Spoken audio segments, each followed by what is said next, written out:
This is the Average to Savage podcast with Paul Guarino. Everyone and anyone, athletes, celebs, and much more. What's up, everybody? It's the 5th episode of the Average to Savage podcast. I got another special guest with me today, Brittany Wagner from Last Chance U. How's it going, Brittany? Good. How are you? Good. So could you give us a brief introduction to yourself? Well, this is Brittany Wagner. I am the counselor from Last Chance U seasons 1 and 2, which is how most people know me, I guess. I've also worked in college athletics prior to filming the show for probably about 15 years in several different roles, but primarily as an athletic academic counselor.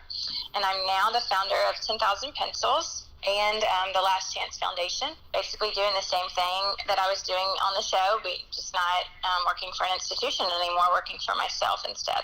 Gotcha.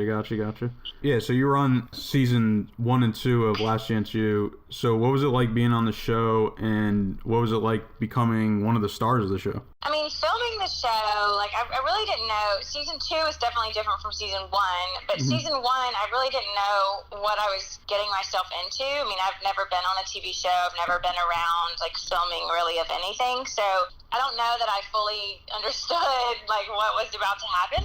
It was fun. I mean, there were definitely moments of fun, and it was exciting just to know, that they were filming, that they cared, and that they were filming my work and my job. And I loved the crew, the guys, the cameramen and sound techs and producers, and I really liked them. So I think that was really important. I enjoyed being around them on a daily basis. So that was kind of fun, just having, those different personalities around and people around in my office and stuff. That was kind of fun at times. And then, you do it for a while, and it's fun and it's exciting and it's new. And then, I don't know, about a couple months in, you're like, oh, the camera's following you around every day and all day, and they follow me everywhere. And you definitely have your moments where you just want everyone to go away, and and your moments where you're questioning, oh my gosh, are people gonna like me? Is this gonna be successful? What am I doing? Why did I agree to this? I mean, I think you're kind of all over the place when you're filming something like that, and I had no idea that the show itself would be as successful as it has been, and I definitely had no idea that I would be, quote unquote, the star of it. I never expected that. So it was weird when cameras started following you around? Yeah, I mean, it's weird. It's weird to, you just would I would get up from my desk, and I tried really hard to just be myself and do my normal routine. But I mean, it's weird when you get up from your desk and you're just walking to the admissions office to ask a question, and 5 people are following you, or when you are going to eat in the cafeteria and you're sitting down with coaches or a friend to eat, and cameras are filming you, putting every bite of the, greasy hamburger in your mouth. And so, I mean, it's just odd. And they came to my house and filmed me. It didn't really make the show, but I mean, they filmed me kind of going about my daily routine with Kennedy, on a Saturday and Sunday. And that's weird, I remember going to a pumpkin patch with her to pick out our Halloween pumpkin, and getting out of the car, and 6 people jump out of white vans, and and they're following me to the pumpkin patch, and all the people that are working at this pumpkin patch are looking at me what is going on? Who are you? What is going on? I mean, that's weird. It's weird for everybody. It's uncomfortable. You try to play it off and just be as normal as possible, but it's not normal to be followed around with cameras, every second of your life. Yeah, for sure. So would you say season 1 was more raw than season 2? I think overall, it would be unfair to pretend like it wasn't. I mean, I do think season 2 was still real, and I think we were all really, that happened, and it was genuine, and we were being ourselves. But I think it would be unfair to say that just the success of season 1 didn't alter season 2. I mean, it was definitely harder. I do feel like there were some guys on the team that maybe just came to East Mississippi to be famous, Yeah. you know, and that was a little bit harder to deal with, just the personalities of season 2. And you just, you know, you have your moments where, well, with season 2, I mean, I was dealing with, people don't realize, but I mean, season 1 came out in July. We started school in August. So the guys reported in August. We're starting a whole nother group, a whole nother season, a whole nother year, and we're filming season 2. And on top of all of that, I'm being bombarded with interview requests, you know, business opportunities, just all kinds of people driving to Scuba just to take a picture of me. I mean, it got to the point where I couldn't answer my phone. I was getting hundreds of emails a day. So I think there was just a lot going on in the filming of season 2 that maybe, you know, fans don't really know about. And a lot of it was just because of the success of season 1. Yeah, for sure. So do you still keep in contact with players from East Mississippi? Yeah, I do. I mean, I think we're all, you know, we have our own lives, and we all definitely, you know, we're 2 years out from season 1, and so I think we've all kind of moved on in a way, and we all kind of have our own things going on, but I definitely keep up with a lot of the guys, even before we started filming the show. I mean, guys that you didn't see on the show, I keep in contact with, because that's just kind of what I've always done. But I talked to John Franklin quite a bit, Ollie, Dakota from season 2. Every now and then, you know, Tim Bonner and Chauncey and I will. So yeah, the ones that you saw me close to in season 1 and season 2, I still communicate with. Yeah, actually, I think it'd be cool. I don't know if it's possible if they could do it. If it was like, you know, how like the season comes out the season after. Yeah. It'd be cool if it was like live, but obviously it'd be hard for like editing and production and stuff like that. Yeah, you know, one thing that I think would be interesting if they would do it is to get us all all in the same room together and show clips and let us just sit around and talk about it, because they do that with other shows. They should do that. Yeah, I think that would be really fun, because one thing, you know, the show came out, and by the time it came out, we were all gone from each other. So, I mean, the players had moved on. You know, I was still there, obviously, after season 1, but I mean, we saw the show, and we were never around each other again to talk about it. And you know, so to this day, we have not all sat down in a room and discussed our thoughts, or like the funny things that happened before or after a scene that didn't get caught on camera, or you know, we haven't been able to sit down in a room and discuss what we think about the show with each other, which I think that would be a very interesting conversation, because I think we all kind of have differing ideas and opinions. Yeah, and I definitely seen Netflix do that with other shows and have the talks and Q&As and stuff like that. Yeah, I don't know why they haven't. They should definitely do that. Now, I do think in season 3 there is like a Where Are They Now episode. So I am told, which you know, we're all in it. They came back and filmed all of us, but it's separately, and so yeah, it'd be cool to get us all together. Gotcha. So how about, isn't it crazy that some of the guys are now making it into the NFL from season 1 and 2? Well, mostly season 1, I think. Yeah. I mean, you know, I have 12 guys in the NFL that I've worked with from East Mississippi, so that's not a new thing for me. I mean, every year I get, you know, usually at least one player that is somehow on a team, and so it's always exciting for all of them. It's, you know, I guess the fans get all excited about it because they know the players from Last Chance U, but I'm very excited for John and his opportunity with the Bears. And then CJ Rivas was another season 1 guy that was a free agent signee with Jacksonville Jaguars, I believe. And then I think we had a third. I'm losing my mind at the moment, but yeah, we had several from season 1. Season 2 guys they're still playing, so most of them are in will be playing their senior year on their college teams this year. DeAndre, I believe, has 2 more years, so we'll still have him at Florida Atlantic for a little bit longer. But I love watching them all be successful at whatever they choose to do. Yeah, for sure. Yeah, I was gonna say John Franklin's journey been crazy since he went to Florida State, then Mississippi, then Auburn as a quarterback, then wide receiver at Florida Atlantic, and now he signed with Chicago as a defensive player. Yeah, I'm ready for him to just like, I want peace for him. Like, I want him to just, you know, like, for it to work. And I really hope that this is the opportunity, you know, that he wants and that it all works out for him. It seems like he's really enjoying it and really enjoying Chicago, and that he is fitting in well with the team. So he's a hard worker. He's a phenomenal athlete. You know, so I'm just hoping that they play to his strengths and he gets a shot. So Last Chance U Season 3 is coming out next week, July 20th, and it's not featuring East Mississippi, as we know, and it's featuring Independence, Kansas. So are you going to watch that? I will watch it. I'm not going to watch it next week. I'll be on a little vacation with my best friends during this time, and I'm gonna try to not buy into the hype right off the bat. I will definitely sit down and watch it at some point. It may take me a while. It's different. It's hard, and it's kind of different when, you know, you were on something and you started it, kind of like you were in that beginning group and really had a hand in making it successful, and to sit back and watch it as a bystander, I think is going to be a little different for me. So I'm not going to force myself to do it.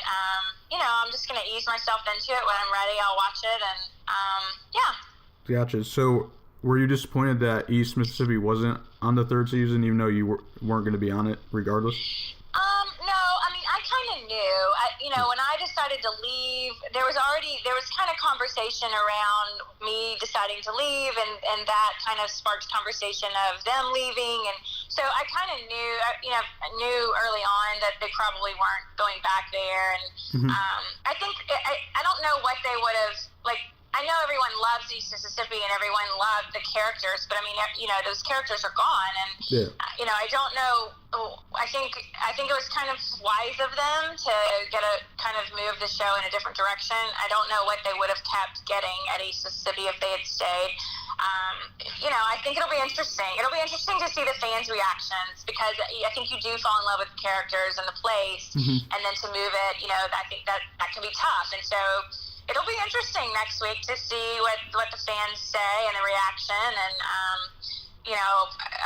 I'm excited to kind of see what everyone thinks. Yeah, for sure. What about, has anybody from Independence reached out to you seeking like advice about the show before like they started filming and stuff like that? Yeah, I had a very long conversation, like hours, a couple of hours back when Netflix was still trying to decide. Netflix had narrowed it down, I think, to like 3 or 4 schools that they were trying to decide between. And Independence had made that final list. And at that point, their athletic director, who is a female, reached out to me, and we had a very long conversation, hours conversation. She had very some great questions for me, and then I just provided some insight for her. And it was a great conversation, long, lengthy, very in detailed, very honest. And because I think at the same time, like, the show's out there, and other schools can look at maybe what it helped East Mississippi with, the success of the show, how it helped East Mississippi, but I think there are also some ways that maybe it has hurt East Mississippi, and so I think, there are other schools that were in that running. I think, they were smart to not just be like all in, and to say like, wait a minute, how do we prepare ourselves for this, number one? Number two, is this a smart move? And, she had some questions in that manner of, how do we prepare ourselves, and then what's the downfall going to be? Like, what are the, could this ruin us, basically, as an institution? And so I just tried to be really honest with her about what they were getting themselves into. And obviously it's every experience is going to be unique, and there's going to be differences just because of location and school and personalities and all that. So I'm not going to pretend to be all-knowing at, what they were walking into. But, I definitely tried to provide insight and help. And I haven't heard from them since. I haven't heard from them since they've been selected and since they filmed. So I don't know how it all went. But, but yeah. Gotcha. And do you think like a Last Chance U series could work with any other sports besides football? Yeah, I mean, I think it could. I think, and there's another series on HBO, I think that All or Nothing series on HBO. They started in the NFL, then they went to college football, then they went to like a soccer team, and then they went back to the NFL. and I don't think that show is hugely successful or popular really. I haven't watched it, so I don't know how good it is, but that may be why they're not as popular, is they're jumping around a little bit too much. I think once you find a niche and once the fans buy in, I don't know that it's smart to take that same show and start playing with it. I think the niche and the fan is that it's junior college. It's that type. I think it's, junior college athletes, it's a different type of athlete. It's a different type of football player. And a lot of the allure, I think, is that there are these Division I transfers. There are these fall down stories, and then they get back up. And I think that's what the fans are really love. I don't, there's not as much of that in other sports. There's not as many drop downs, 4-2-4 transfers in other sports as there are in football. So I don't know that it would work. I don't know that they should mess with it. I think they found something and they should just keep riding it. Yeah, definitely. So since you left East Mississippi, you started your own company, 10,000 Pencils. So could you tell us a little about that? Yeah, I started it. I had no idea what I was doing. I just knew that it was time for me to leave East Mississippi. I had this new platform. I kind of had this new audience, and I really felt the internal pull to take advantage of it, to just go for it.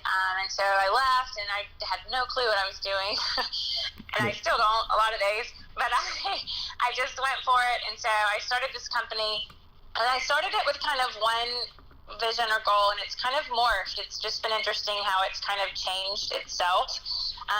So now 10,000 Pencils is really a consulting organization.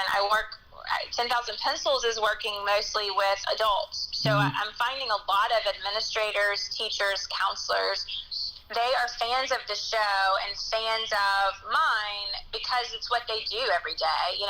They see themselves in me. Yeah. And so I get a lot of phone calls to work with or speak to. They do a lot of motivational speaking engagements. But I work with these administrators, counselors, teachers on maybe how to be more effective with these types of students. I also do a lot of just motivating, like how to motivate yourself to be the best you can be every day in dealing with these types of students day in and day out. Because it is a very thankless job, and it is a lot of giving without necessarily receiving anything back. So I think it takes a special person to do it, and it takes kind of a special mentality to continue to do it. And so I work a lot. 10,000 Pencils works a lot with the adults. Like I said, we also have a speaking tour component of it. So I do a lot of speaking events, which I love doing because that just provides me the opportunity to meet the fans and meet people all over the country. Yeah. So that's really what 10,000 Pencils has morphed into. And then I wanted to try to get back to working with the athletes in some capacity. So we started Last Chance Foundation, which is a foundation that basically scholarships high school seniors, football players only right now, but high school senior football players into my program. So this year we're only taking on 4, but we're going to take on 4 high school senior football players that I will work with one-on-one and hire people and train them to work with them as well. So we're starting small with just 4 to kind of figure the kinks out, and then we'll grow it from there. And hopefully the vision is to hire counselors all over the country that I train, and then we have athletes all over the country that are working with these individuals. Gotcha. That's pretty cool. Yeah, it's really exciting. That's kind of what I wanted to do with 10,000 Pencils, and it just kind of morphed into 2 separate businesses. So I didn't realize there was going to be so much of the adult. I didn't realize that so many teachers, counselors, administrators were going to want my input or want my consulting, want my advice. So that's kind of what 10,000 Pencils has turned into. And then we've created the others for the athletes. Yeah, for sure. I mean, I think a lot of administrators and stuff like that, they just sometimes don't know how to talk to people regular. And I just think you got to talk to them at their level and not think you're better than them. Yeah, you definitely have to meet people where they're at. And, I think we're in education, we seem to be doing what we've always done. We have a 100-year-old education system that we're not really changing for the generations. And, I think that we can really improve and change education if we would look at, you know, what we're doing, why we're doing it, and is it effective? And then if the answer is no, then I think we need to change it. And it's exciting to see so many administrators and schools across the country that are really buying into that now and are buying into kind of my message, and caring about the whole person and not just the data. Yeah, for sure. So you said you do a lot of public speaking events. So where have you been, and what's been your favorite spot to go to? Oh my gosh, I've been everywhere. I feel like I've been Philadelphia, Pennsylvania, Phoenix, Arizona. I just left Dallas, Texas. I've been to Detroit, Michigan. I've been all the way up to South Dakota, Iowa, Nebraska. I'm going down to Florida, South Florida next couple weeks. So I feel like I have literally been everywhere. It's been great to kind of tour the country this way. I'm getting to see a lot of places that I haven't seen before, which is fun. I don't know, you know, I've had a lot of great experiences and great events. I really kind of fell in love with Detroit. I fell in love with the school that I was working with there. Same thing for a school I was working with in Philadelphia. I just really fell in love with that school and those students too. I will say my best trip, probably not the flight, because my flight got all messed up and my luggage got lost, but minus the travel issues. This Dallas trip that I just took was phenomenal. I spoke at a conference called Educate Texas in Dallas, Texas. There were 800 teachers, counselors, and administrators in the room, and I was the keynote speaker, which, I mean, it was just to stand on that stage and look out at 800 teachers listening to what I had to say was an amazing and humbling experience. And then I did 2 smaller breakout sessions for them where I really dived into some specific stuff, you know, to try to help them with this next school year. It was great to hear their stories and see them. Dakota Allen's middle school teacher was actually at the conference, so she came up afterwards and we cried, you know, over the fact that here she was at this conference I was speaking at, and we both knew and loved Dakota. And then I had the opportunity, which was an amazing opportunity, to tour. I had a private tour of the Star practice facility for the Cowboys, and I spent the whole day there and just it was amazing to learn about their organization and the things that they do for their players. And then I got a tour of AT&T Stadium, and I got to go to a Rangers game, and so it was just fun to be in Dallas and get to kind of work, but then enjoy. I'm a big Dallas Cowboys fan, so it was an amazing experience for me, just as on a personal note, to get to do that as well. Gotcha. Did you meet Jerry Jones? I did not meet Jerry Jones. I got to sit in the perch, though, which is this little private. His family has the Jones luxury suite at the stadium, but then he has a private little perch, and it's only 10 people can fit in there. It's usually just him and his sons that are in there, and they'll watch part of the game from that perch. I got to sit in the perch, which was super cool, but I did not meet him. He was not there. They were kind of on vacation. They're in between. The rookies had not reported yet. So they were kind of in between, kind of on a little break. So I think everyone was pretty much gone when I was there, but it was great. Have you been speaking more at high schools or colleges or conferences or just everywhere? It has been everywhere. It's been a nice variety. I've done a lot of high schools. I have also done a lot of colleges, which has been fun. I love doing the colleges. I've done junior colleges, which I love. And then I've just recently started to kind of break into the corporate world. So I've done an event for Coca-Cola. I spoke to Coca-Cola had me in to do a motivating session for their employees. I've done a social worker event for social workers across the state of Mississippi. I'm doing a big banking event in a couple weeks. I'm going actually leave tomorrow to do an event down in Mississippi that is for all the administrators and superintendents of the state of Mississippi. I'll be the keynote for that. So yeah, it's interesting when you get a call from, like Coca-Cola wanting you to come speak. You're like, well, what do you want me to say? Why Coca-Cola? Why are you calling me? But I mean, I think the message of the show and the things that I think it's a universal message, and relationship building is something that needs to be done across the board, no matter what you're doing. And so I think it is interesting when I get those calls, but it never fails. I mean, every time I go and do an event like that, I leave thinking like, yeah, that was good. That was good. So Coke was fun. Coca-Cola was fun. Have you been invited to any commencement speeches yet? I haven't, which I find interesting. I kind of thought that that's what I would be doing a lot of, and I haven't. I don't know. I'm probably not educated enough. They always like these very prestigious, educated people to speak at graduation events. So I'm probably too Southern and like not smart enough. Oh my God. What about so you also have your own podcast, Sharpen Up. What kind of subjects are you talking about on there? I'm kind of all over the place. That's been really fun. I never thought that I would do that ever.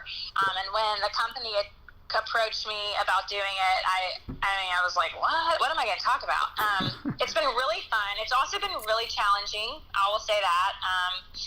I think the most challenging thing is actually coming up with topics that I think people want to hear, and just coming up with like what I'm going to do, what the show is going to be. So we are actually at the end. I've got one more episode. I have not been consistent with it here lately, which is my fault and my bad, but it's hard to get it done every week. Yeah. But I have one more episode. I'm going to do a final episode for season 1, and then that'll wrap up season 1 of the podcast. And we're just kind of going to sit. I'm not sure when we'll kick off season 2. Maybe around football season, or we may wait. Not real sure. We're just trying to kind of wait it out and see what happens with season 3 of the show, and then see where we need to go from there. But it's been really fun. We've talked about football. We've talked about relationships. We've talked a lot of psychology, some education issues. We also had Drew Jabera, who is the writer for the GQ magazine, that article that kind of sparked Last Chance U. Yeah. We had him on just kind of discussing Last Chance U. I think that was our highest rated show. We had John Franklin on, so Lane Kiffin. We've touched on a couple kind of hot topics. I don't want to get all controversial. I did touch on the LeBron James shut up and dribble thing. So we've done a couple controversial issues, but it's kind of been all over the place. But people are listening, so I guess they like all over the place. I don't know. Yeah, why not? A wide variety of subjects.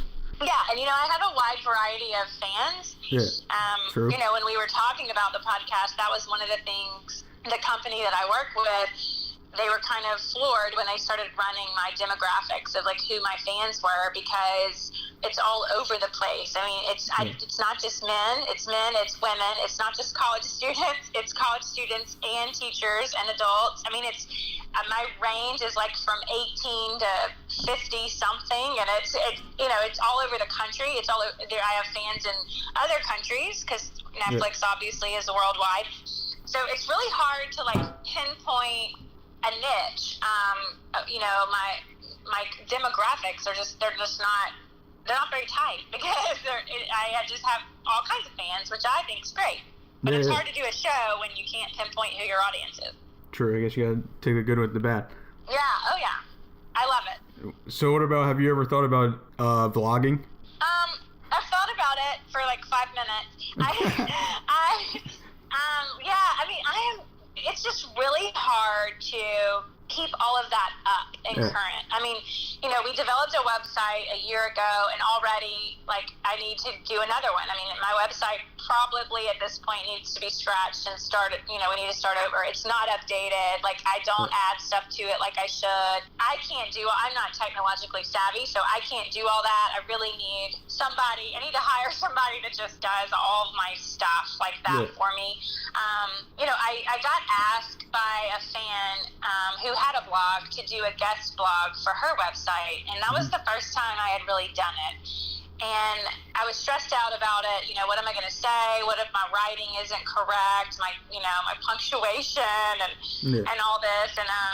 And then I just wrote, I just did it. And after I did it, I felt so fulfilled and inspired by it. And I felt really good about it. And then after that, I thought, okay, I'm going to do a blog on my website, and I'll blog about my trips and who I meet and my experiences as I travel. Yeah.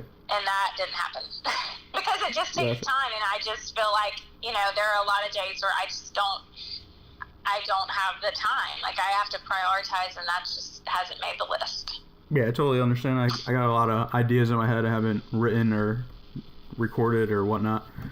Yeah, it's tough to get it all done. Even I did some blogs on because people always ask me how'd you meet this person? How'd you meet that person? Blah blah blah. So I sometimes I do it as a Throwback Thursday blog, and I say how I met so and so. Oh, that's cool. Yeah. Right.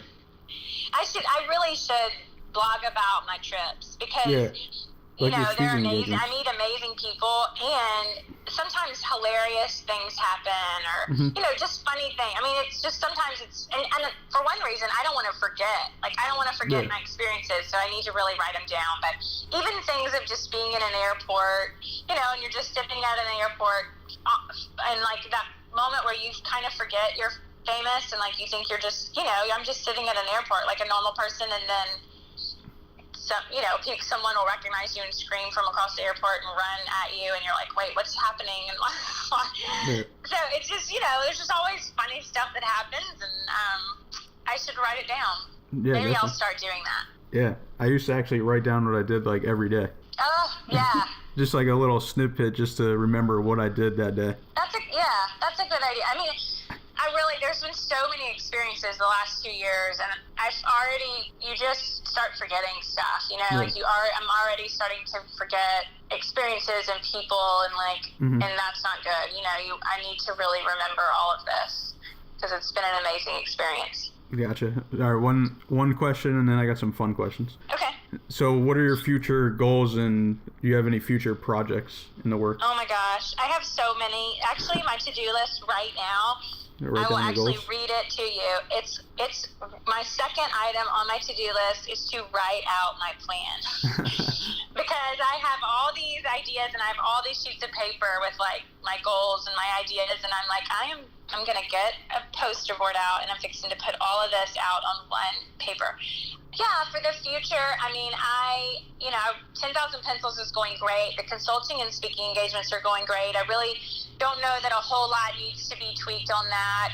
I really want to get Last Chance Foundation up and going really, really well. My goal for the future of that is for it to explode. Honestly, I want a building with, that I have an office in, and I want to have employees, and I want to have counselors all over the country that kind of go through this counselor training program where we're training them, and then I want to have athletes all over the country that we're working with and helping free of charge to them, that we're honestly just doing good work, and we're not expecting anything in return. There's no strings attached for these athletes. And I want us to see the fruits of our labor 4, 5, 6 years down the road.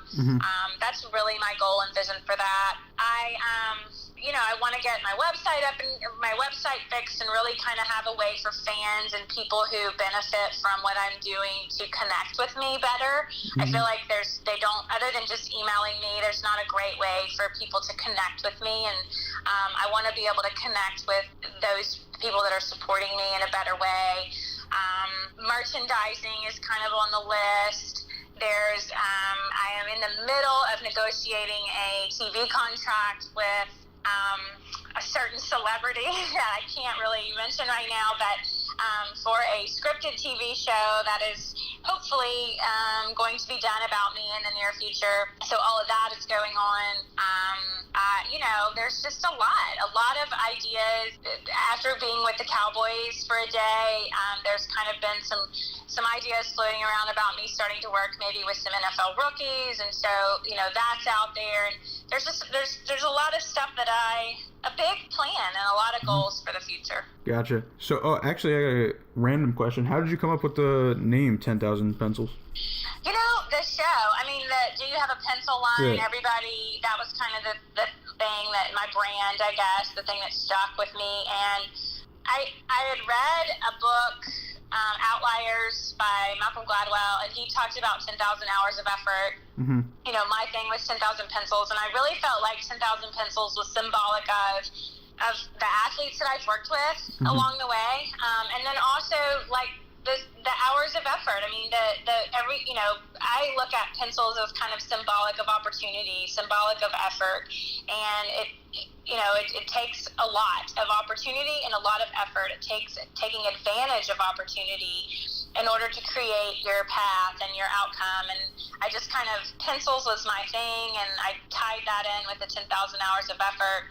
Drew Jabera actually was the one that came up with it. We tossed around ideas, and he was the one that actually kind of finalized like the whole 10,000 pencils thing. And then we did the 10KP to make it shorter, and it just kind of developed over time. But the fans of the show were the ones that really started the whole pencil thing. Yeah. How many pencils did you give out? I have received over 4,000 pencils from fans all over the world. I've given most of them away. They're just normal, like yellow pencils. I've given most of them away. I would love to get my own, like, pencil line. I think that would be fun. And now I'm doing a thing when I go speak. I do a whole speech where I talk about rubber bands, and I talk about the power of positive thinking and changing your thoughts, changing your attitudes. And so I wear a rubber band around my wrist, and every time that I get into a negative mindset, or I pop myself with that rubber band, and when I invoke physical pain on myself, then I will quickly make that'll remind me, change your thought, change it now.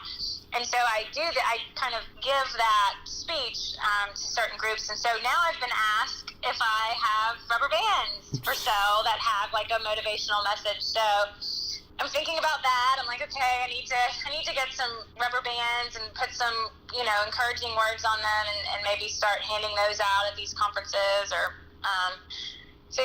pencils and rubber bands, I guess, will be my thing. Yeah, actually, I was just listening to your last podcast about that. Yeah.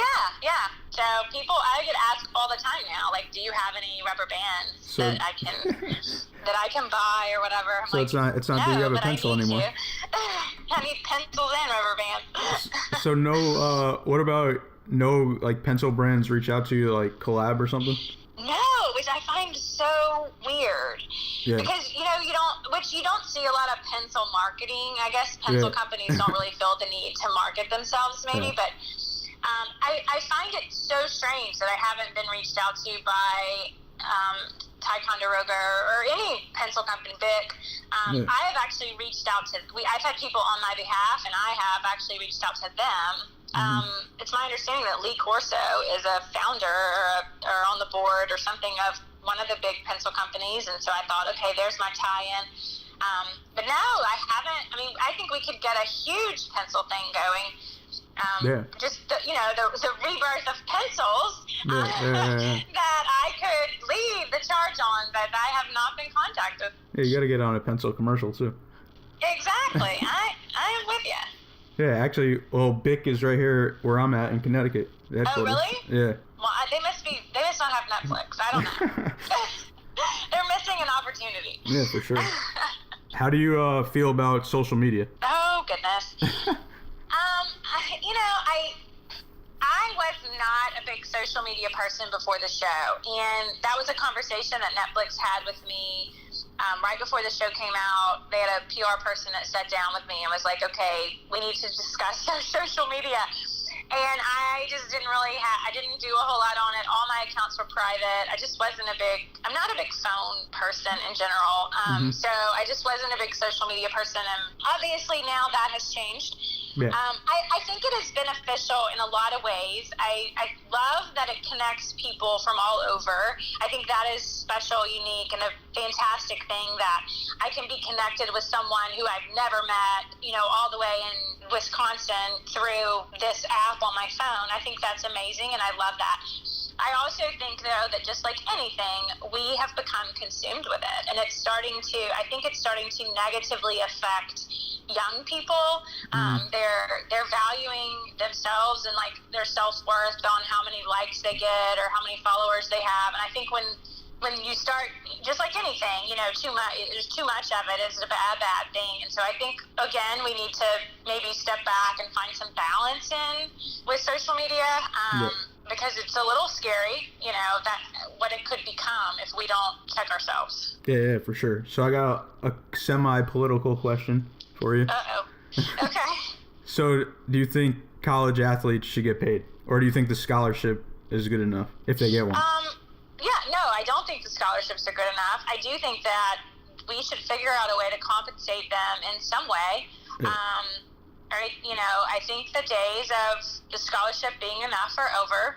Mm-hmm. I think college football, especially, and men's basketball have exploded to a level that was maybe not planned for.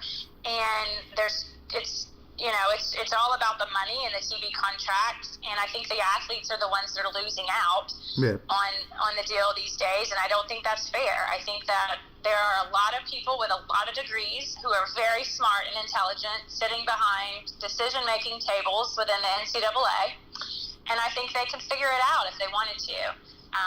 I don't think they want to because it takes the money away from them, which I think is wrong. Yeah, but do you think, all levels should get paid? I do. I think that that's a tough thing to figure out, and I do understand the dilemma. And if you're going to pay, Jameis Winston, how do based on his success or his jersey sale, how do you pay this softball player over here who, I get the dilemma in that. Yeah.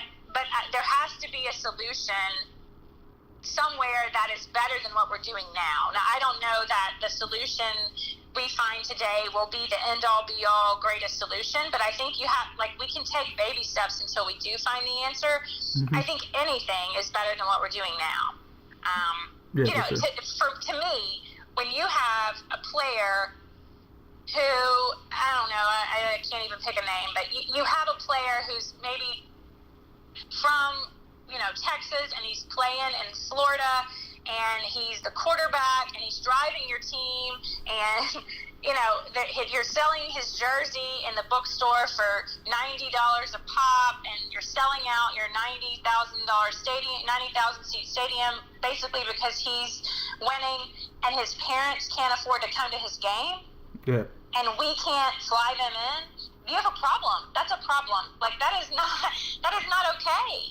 Or when this kid can't pay his rent, or he's not eating 3 meals a day, or he's not getting the support mentally, emotionally, psychologically that he should get as a human being, that's wrong. There's a problem there. And I don't know how people who are not invested in fixing the problem can live with themselves, because to me it's just wrong on every level. Yeah. Do you know who LeVar Ball is? I know the name. Yeah. So he just started his own basketball league for I guess high schooler. I think it's 17 to 19-year-olds, so they don't have to go to college, and they'll get paid to play in that league instead of going to college for 1 year. Okay, yeah. Well, and there's a football league starting up that's going to do a similar thing. So I think people are starting to test the NCAA and these professional organizations, which I'm all for. Let's do something. I mean, it's better than nothing. Yeah, I think in general, probably within the next 50 years, colleges are going to decrease. I think colleges are going to shut down. Yeah, and I don't know that I love that. I mean, I think that, education is important, and I do think that college athletics started out, it was a balance, it was a way for people maybe to go to college that couldn't afford to go to otherwise, and they were getting two things out of it. They were getting a great education, and they were able to play their sport. And I think that's a beautiful thing, and I don't know that I want the education to be completely taken out of it, but we've gotten to the point where we're not valuing the education, and we're using the player, but then we're saying, but they're getting an education. But are they? I mean, and so I think there's got to be a different solution, and I want education to be a part of the solution, but we can't just stand there with our arms crossed, doing what we've always done and thinking that it's okay when somebody is making millions of dollars off of these players whose parents can't even watch them play. Yeah. We just have to fix it, and Yeah, definitely. And it's also crazy that the coach that they're playing for is most likely a millionaire. Yeah, I mean, coaches' contracts are a little out of control. Yeah. It seems like administrators, athletic directors now they have no power or control. They're just working for the coach. And, I mean, it's a lot to fix, but it's fixable. I think it has to start from the top, and somebody has to say, enough is enough. We're not doing this anymore. And when that person, whoever that brave soul is, I will stand behind them. Maybe it'll be you and you go to the NCAA office. Oh gosh. I don't know. All right, well, I think that's all the questions I got. No, thanks. That's awesome. Thank you. I appreciate you coming on the show, and if you want to tell people where they could find you on social media. My Twitter and Instagram handle are the same. So it's at Brittany_MS girl. MS is in Mississippi. Yeah. So at Brittany_MS girl is my Twitter and Instagram following name. And then I have a Facebook fan page. I also have a website, BrittanyWagner.com. Gotcha. Thank you.